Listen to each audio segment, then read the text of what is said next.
Are people afraid of you, Beth? Uh-huh. Who's afraid of you, Beth? John. Your brother. And what is your brother, why is your brother afraid of you? Because I hurt him so much. Mm-hmm. Okay. And what, at nighttime, what do your parents do to your door? Lock it shut. Why do they lock it shut? Because they don't want me to hurt John. Right. And they're kind of afraid of hurting John? Of you hurting John? Mm-hmm. Okay. Are they afraid that you might hurt them? Yep. Would you, Beth? Mm-hmm. When would you do it? Nighttime. Okay. Why would you do nighttime? Because I don't like them seeing me do it. But they can feel me do it. Mm-hmm. And what would you do to them, Beth? Stab them. Okay. What would you stab them with? A knife. The program you are about to see was compiled from the actual therapy tapes of Dr. Ken McGidd, a clinical psychologist specializing in the treatment of severely abused children. Children so traumatized in the first years of life that they do not bond with other people. They are children who cannot love or accept love. Children without conscience who can hurt or even kill without remorse. This film shows the devastating effects of abuse on a child. It also shows that victims can be helped. It is the story of a 6.5-year-old girl named Beth.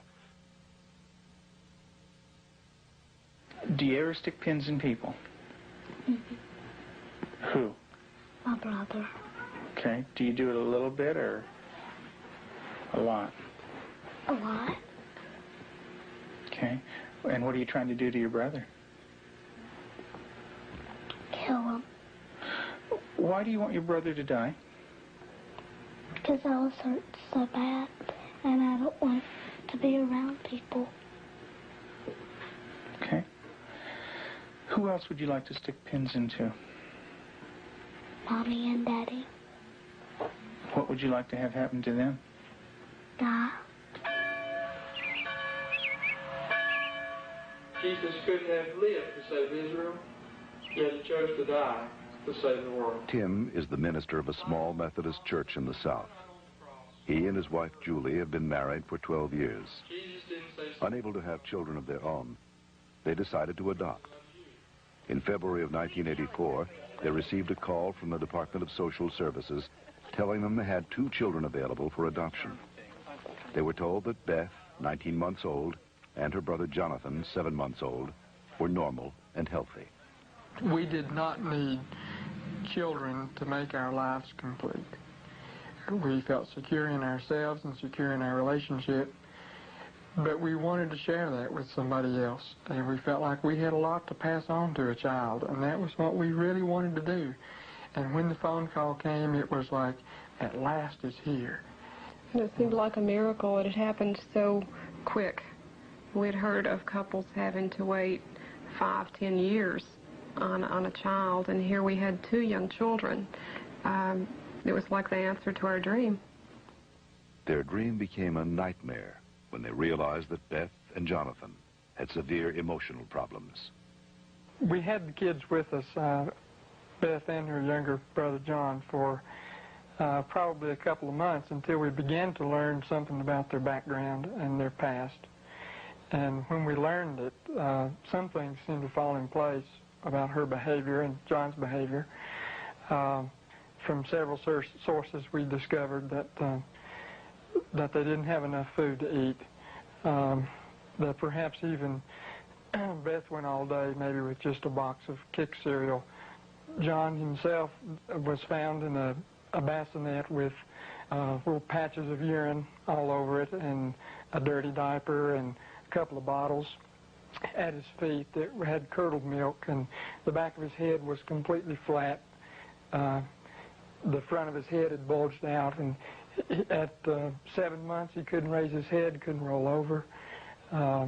He was just had no stimulation, and we think perhaps that had happened to Beth, and it wasn't very long until she began showing some signs of perhaps even some abuse.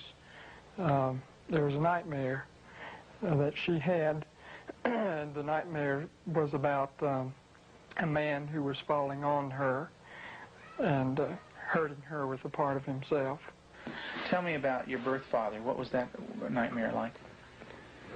When he touched my vaginas Okay. until it bled, hurt it a lot until it bled, and wouldn't feed me a lot. He'd hit on me, wouldn't be very nice to me. How old were you? 1. And in your nightmare, what happens? I get real scared. Where are you in the nightmare? What happens in the dream? I'm in the house, upstairs. And then what happens, Beth? When he comes upstairs and, hurts. How do you feel when you talk about this? Scared. Where's your birth father? What's he doing? He's right there, and there's his hand. His hand's right there. Where? Right there. You can't hardly see it because it's green. What's it touching? My vaginas. And what is your birth father doing? Hurting it. Your face looks sad. Can you tell me about that? It's crying because there's dots of the tears. Beth had endured severe neglect and abuse as a child. Her birth mother died when she was 1. Because of these early childhood experiences, Beth never developed a sense of conscience, love, or trust for anyone. The early sexual abuse by her birth father would cause her to exhibit inappropriate sexual behavior, especially toward her brother. Does your brother have private parts?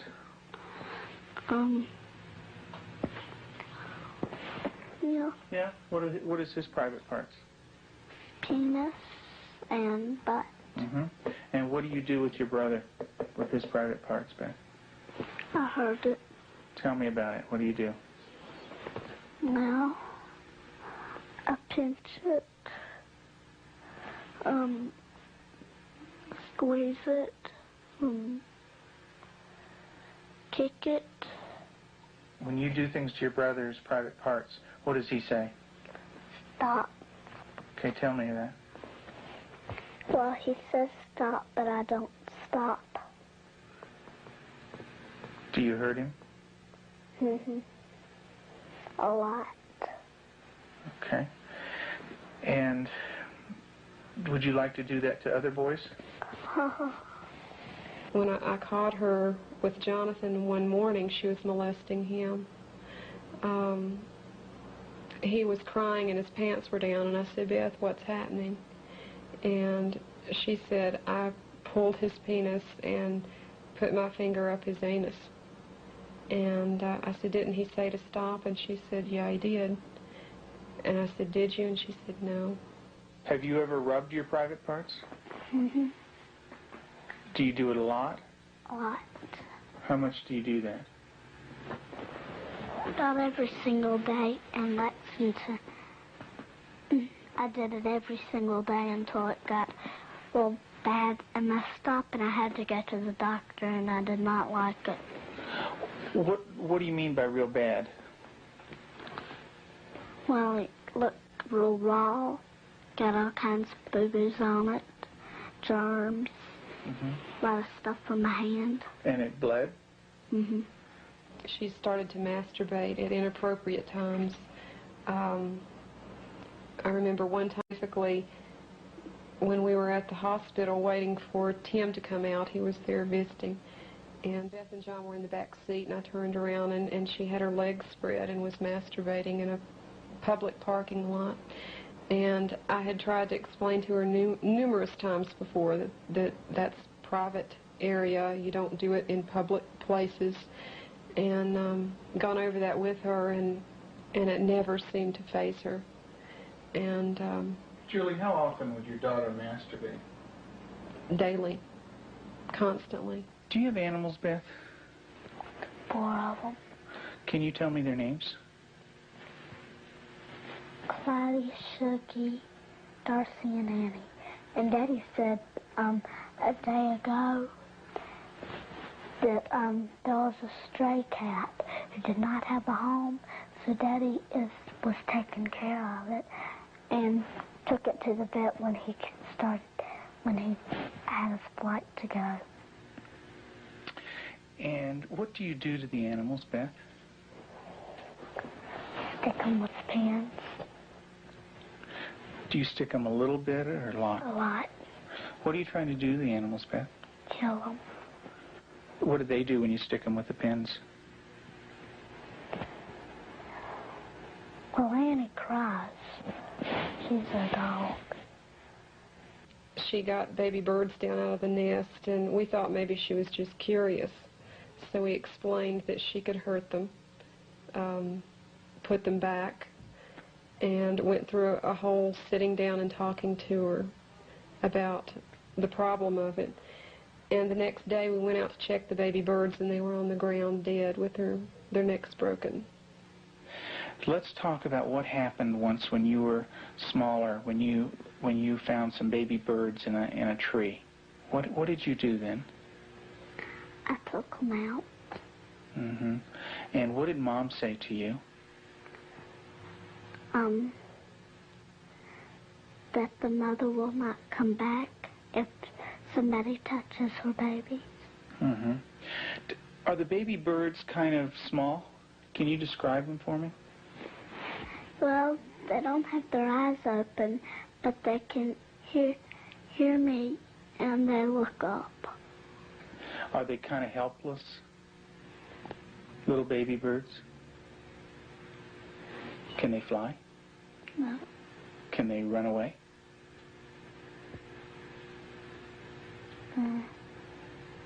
Yes.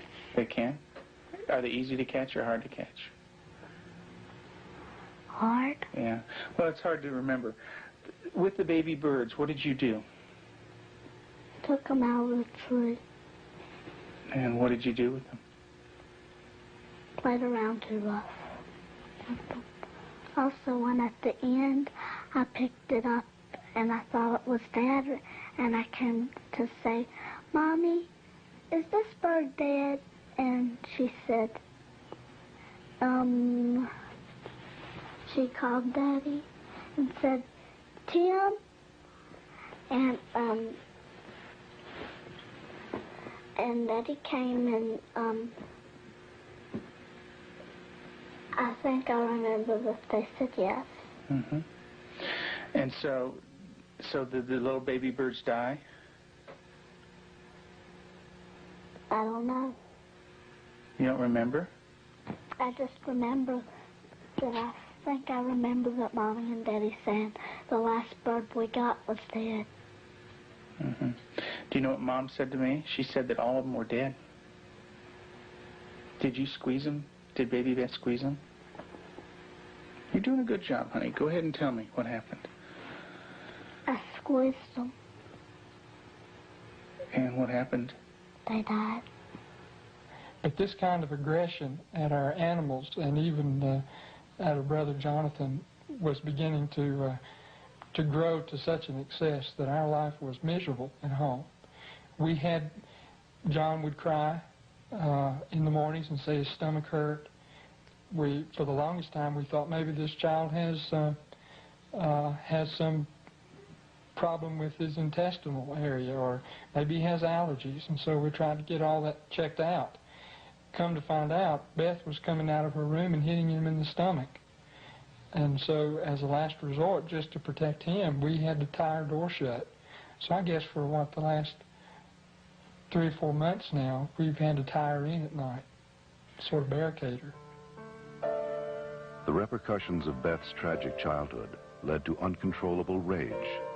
Despite the love and nurturing of her adoptive parents, she took this rage out on herself, on her brother, and on them.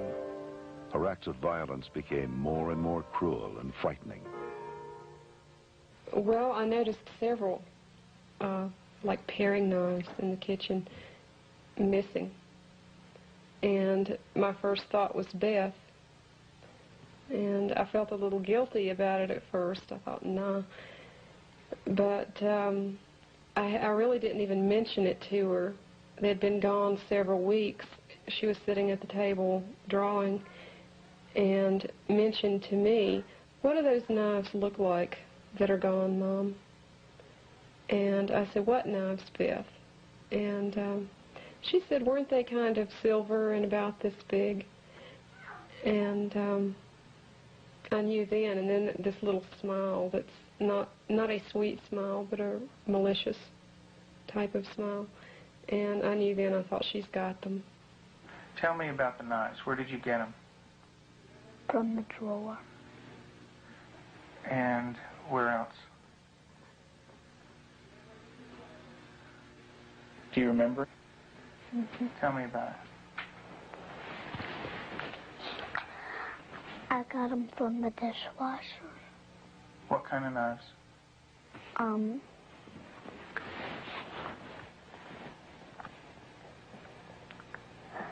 Big sharp ones. And what do you want to do with those knives? Kill John and Mommy with them, and Daddy. And when Mommy asks you about where the knives are, what do you say? I don't know where they are. What did you think she might do with the knives? My first thought was Jonathan. And the reason we thought that was that she had, by this time, she had tried to kill John on several occasions and openly admitted that. In the basement, she was hitting his head against a cement floor. I heard his screams and ran down and had to literally pull her hands off, and she looked wild-eyed. Did you get real mad at him? Did you hit his head real hard? Tell me about it. How many times did you do it? A lot? Mm. What was the floor like? Cement. And what happened to your brother? Tell me about it. His head hurt real bad, but his chin, he had to have stitches in it. Could you stop? Use your words, Beth. No. Okay. What was your brother doing when you were doing this? Playing with the toys. Okay. Was he asking you to stop when you were doing it? What was he saying? He said, "Beth, stop." And what did you do? I didn't stop. I just kept on hurting him. What were you thinking when you were doing that? Thinking of killing him. How did you stop? What made you stop? When I heard Peter walking across the kitchen. Mm-hmm. It made me stop because I thought Mommy and Daddy would come. Okay. Did Mommy come? What did she do? She sent me to my room. Okay.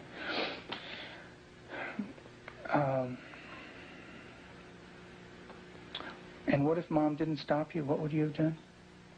Kept on doing it. And what about... After evaluating the extent of Beth's psychological problems, Dr. McGidd felt that for the well-being of the family, Beth needed to be temporarily separated from them.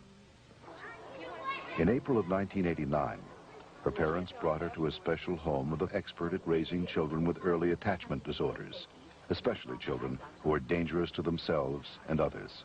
I have children that have killed numerous times. Cold-blooded family members, neighbor children killed them. And they can do it. Makes my blood run cold just thinking about 9 years old. People don't think a 9-year-old is capable of cold-blooded murder, but they are. That attachment break does severe damage to the heart, the ability to care and the ability to love. If they don't care and they don't love, They're capable of anything. We're very strict about everything. Everything is completely monitored. We take complete control because a child who's unattached does not trust. And because they don't trust, they don't allow anybody to be boss of them. So we take complete control. They are not boss of anything. They have to ask to get a drink of water. They have to ask to go to the bathroom. They have to ask to leave our sight. Part of that is because we cannot trust them because of the damage that they've done before. Beth, would you like to say grace, please? Sure. Heavenly Father, thank you for this good day and everybody doing good. In Jesus' name, amen. Amen. Amen. They believe that they're evil. They believe they're from the devil. They believe that they are not a person of value. And we have to change that, and we have to build that from a child who's nothing, who's a bad kid in their own mind, to a child who's valuable and loving, and they see themselves as that.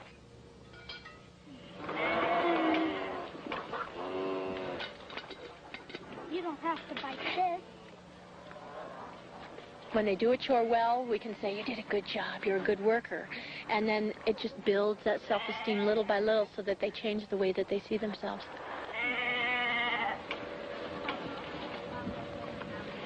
Several months into treatment in this controlled environment, Beth had made progress, and her therapist decided to loosen some of the controls. Anybody wants some more? I see. Beth continued to show signs of improvement. She began to develop a sense of right and wrong. She seemed to respond to affection, was more outgoing. Gosh, I don't have to like. She went to public school, made friends at the local church, and even sang in the choir. And you're going to go into Sunday school again this morning? Yeah. And get stickers. Maybe you could put one on your nose. Through the years you made it clear that the time of Christ was near. Though the people couldn't see what Messiah ought to be, though your word contained a plan, they just could not understand. That's Elijah. Mm-hmm. Yeah, it's a beard. See his beard. There's his nose, and that's his...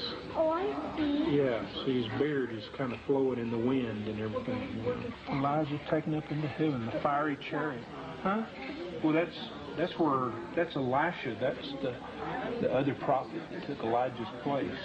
And he was left, and there's Elijah, you know. And he learned about sheep, and the Lord is my shepherd. Mm-hmm. March 3rd, you just got that yesterday, huh?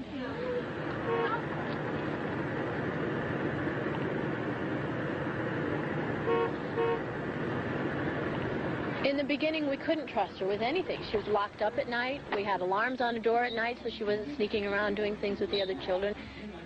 We don't worry about that anymore. There's no alarm on her door at night now. She sleeps in the same room with my own daughter, and I trust her that much. She brushes the dogs, and I trust her that much. Because she has earned that trust. She's learned it. She has a heart, and she has a love inside, and she feels bad when she does something now. In the past, because she didn't have a conscience, she didn't feel anything when she did something bad. There was just no feeling there. And now she does feel bad, and it shows in her face. I believe that Beth can make it. She's got a really bright mind. She's got a good heart now, which has done a lot of healing. She's got a really super set of parents. They're powerful, they're knowledgeable, they're motivated. She's done a lot of good work with you in therapy, with Cannell and with myself. She wants to heal, and that's the #1 key. And she wants to heal because she has a family that really cares about her, and she wants to be with them. Do you know where that anger came from? That's when my birth dad hurt me. I had it all inside, and I remembered it, and I started doing it. And what did that do when it was inside you? It made me want to hurt people really bad. And who did you hurt? My brother, my mom and dad, and animals. And animals. Who did it hurt the most? My brother. Who did it hurt the most? Me. Why don't you tell me that? It hurt. It hurt me the most. How did it hurt you the most? Because when I hurt other people, I'm hurting my good self. How do you feel right now, Beth?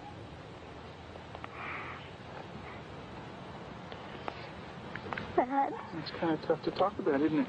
Yeah. It is. Beth gave her last interview for this film in December of 1989. Although she had made progress, she would still need extensive therapy. Not all abused children are as deeply scarred as Beth, but all abused children suffer a profound hurt for the rest of their lives. The road to recovery is long and hard for the abused child. There are more than 1 million new victims of child abuse in America every year.